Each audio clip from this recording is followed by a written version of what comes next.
Hello friends, welcome back to my channel. आज की video में हम एक बहुत ही महत्वपूर्ण विषय पर बात करने वाले हैं, पैसा और हमारी सोच। हम बेस्ट सेलिंग किताब द साइकोलॉजी ऑफ मनी के कुछ प्रमुख विचारों को समझेंगे। इस किताब को लिखा है मॉर्गन हाउसल ने।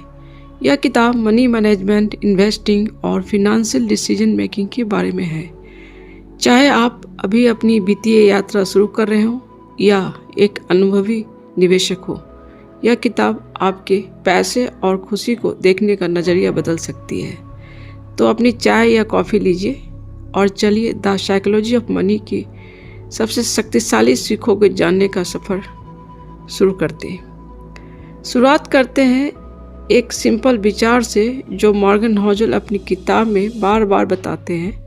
पर्सनल फाइनेंस में सबसे ज़रूरी चीज़ आपका व्यवहार है, ना कि आपका ज्ञान। ज़रा सोचिए, हम सभी जानते हैं कि सेविंग, इन्वेस्टिंग और समझदारी से खर्च करना ज़रूरी है, लेकिन फिर भी इतने लोग इन चीज़ों में संघर्ष क्यों करते हैं? इसका जवाब हमारे व्यवहार में छिपा है, हमारी भावनाओं, आदतों और पूर्वाग्रहों में छिपा है। उदाहरण के तौर पर हमें पता है कि हम बेवजह का खर्च नहीं करना चाहिए या मार्केट क्रैश के दौरान घबराकर अपना निवेश को बेचने से बचना चाहिए, लेकिन फिर भी हम में से कई लोग ऐसा करते हैं। हाउसल बताते हैं कि हमारा व्यवहार, जो हमारे अनुभवों और भावनाओं से बनता है, हमारी वित्तीय सफलता में सबसे बड़ा रोल निभाता है। आपका अनुभव आपकी फिनेंशियल डिसीजन को प्रभावित करता है।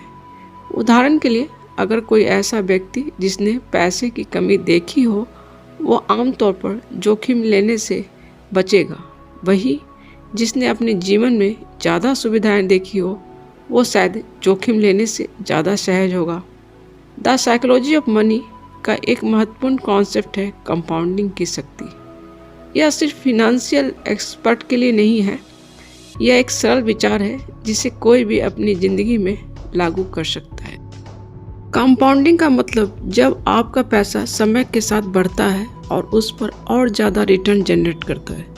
अगर आप जल्दी इन्वेस्ट करना शुरू करते हैं, भले ही वो छोटी रकम हो, कंपाउंडिंग का प्रभाव आपको ज़िंदगी बदल सकती है।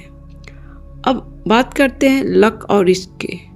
हाउसल हमें याद दिलाते हैं कि मेहनत और समझदारी भले ही ज़रूरी है, लेकिन लक भी हमारे वित्तीय सफलता में बहुत बड़ा रोल निभाता है।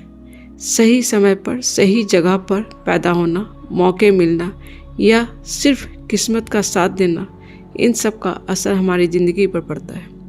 लेकिन ध्यान रहे, लक और रिस्क सिर्फ एक बार की बात नहीं है, ये ज़िंदगी भर चलने वाली बात है। किसी को ज़्यादा अच्छी किस्मत मिलती है तो किसी को ज़्यादा जोखिम उठाना पड़ता है। हाउसल कहते हैं कि दूसरों की सफलता को अपनी सफलता से तुलना मत कीजिए। आप अपनी किस्मत और उनके रिस्क को नहीं जानते। द साइकोलॉजी ऑफ मनी की एक और महत्वपूर्ण सीख यह है कि ये मायने नहीं रखता कि आप कितना कमाते हैं, बल्कि ये मायने रखता है कि आप कितना बचाते हैं। हाउसल बताते हैं कि बहुत से लोग सिर्फ ज़्यादा पैसा कमाने पर फोकस करते हैं और बचत के महत्व को भूल जाते हैं। अगर आप अपनी इनकम का एक हिस्सा लगातार सेव करते हैं और इन्वेस्ट करते हैं, तो छोटी सी कमाई भी समय के साथ बड़ी दौलत में बदल सकती है। यह इस बात पर निर्भर नहीं करता कि आप कितना कमाते हैं, बल्कि इस बात पर निर्भर करता है कि आप कितना बचाते हैं। अब बात करते हैं द साइकोलॉजी ऑफ मनी की सबसे दिलचस्प हिस्से की, खुशी और पैसा। अक्सर कहा जाता है कि पैसे से खुशी नहीं खरीदी जा सकती, लेकिन हाउसल कहते हैं कि पैसे से आज़ादी खरीदी जा सकती है और आज़ादी ही असली खुशी की कुंजी है। हाउसल बताते हैं कि पैसा आपको विकल्प देता है, वो विकल्प कि आप अपनी मर्जी से ज़िंदगी जी सकें, जैसे काम करके या ब्रेक लेके, और अपने जुनून को फॉलो करके अपने परिवार को सुरक्षा देना। यही वो जगह है जहाँ पैसे की असली महत्व नज़र आता है। आखिरी लेकिन सबसे महत्वपूर्ण बात, लॉन्ग टर्म सोच का महत्व। हाउसल कहते हैं कि सबसे बड़ी गलती वो लोग पैसे के साथ करते हैं जो शॉर्ट टर्म के लिए सोचते हैं। वित्तीय सफलता सालों बल्कि दशकों में बनती है, कुछ महीनों या सालों में नहीं।